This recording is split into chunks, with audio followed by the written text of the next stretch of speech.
I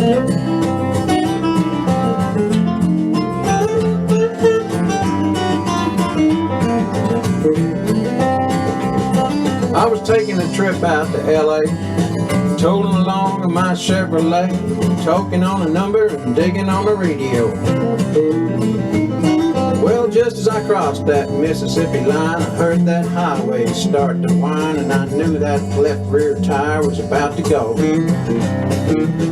Well, the spare was flat and I got uptight, 'cause there wasn't a filling station inside, so I just limped on down the shoulder on the rim. I went as far as I could, and when I stopped the car, it was right in front of this little bar, kind of a redneck looking joint called the Dewdrop Inn. Well, I stuffed my hair up under my hat, and I told the bartender that I had a flat. Would he be kind enough to give me change for a one?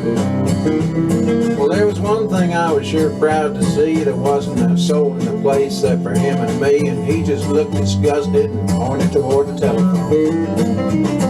Well, I called up the station down the road a ways, and he said he wasn't very busy today, and he could have somebody there in just about 10 minutes or so. He said, now you just stay right where you're at. And I didn't bother telling the darn fool that I sure as hell didn't have any place else to go. So I just ordered up a beer and sat down at the bar when some guy walked in and said, who owns this car with the peace sign, the mag wheels, and 4 on the floor?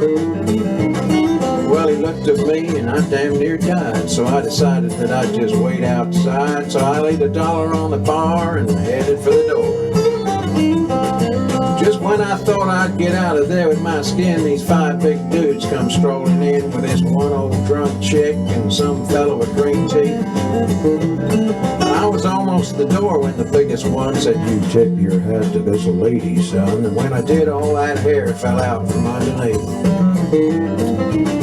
Now the last thing I wanted was to get into a fight in Jackson, Mississippi on a Saturday night, especially when there was 8 of them and only 1 of me.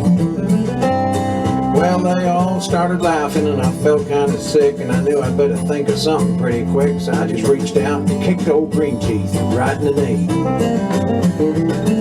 He let out a yell that'd curl your hair, but before he could move, I grabbed me a chair and said, watch him, folks, 'cause he's a thoroughly dangerous man. Well, now you may not know it, but this man's a spy. He's an undercover agent for the FBI, and he's been sent down here to infiltrate the Ku Klux Klan.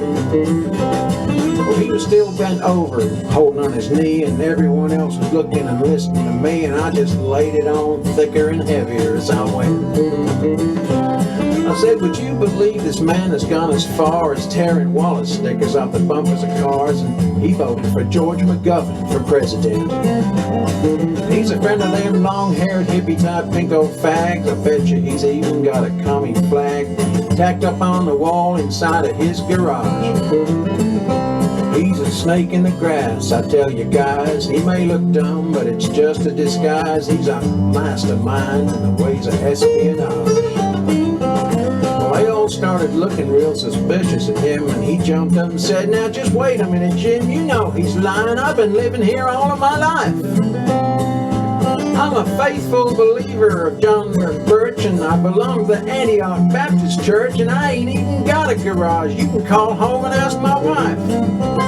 Well, then he started saying something about the way I was dressed, but I didn't wait around to hear the rest. I was too busy moving and hoping I didn't run out of luck. And when I hit the ground, I was making tracks, and they was just taking my car down off the jack, so I threw the man a 20, jumped in, and fired that mother up. Old Mario Andretti sure would have been proud of the way I was moving when I passed that crowd coming out the door and heading toward me at a trot.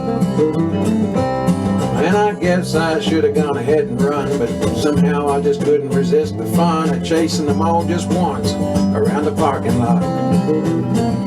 Well, they was heading for their car, but I hit the gas, spun around and headed them off at the pass, and I was slinging gravel and putting a ton of dust in the air. I had them all out there stepping and fetching like their heads was on fire, their asses was catching, but I thought I'd better run before the cops got there. When I hit the road, I was really wheeling. I had gravel flying and rubber squealing. I didn't slow down till I was almost to Arkansas. Well, I think I'm gonna reroute my trip. I don't think anybody would think I'd flipped if I went to LA by Omaha. Yeah.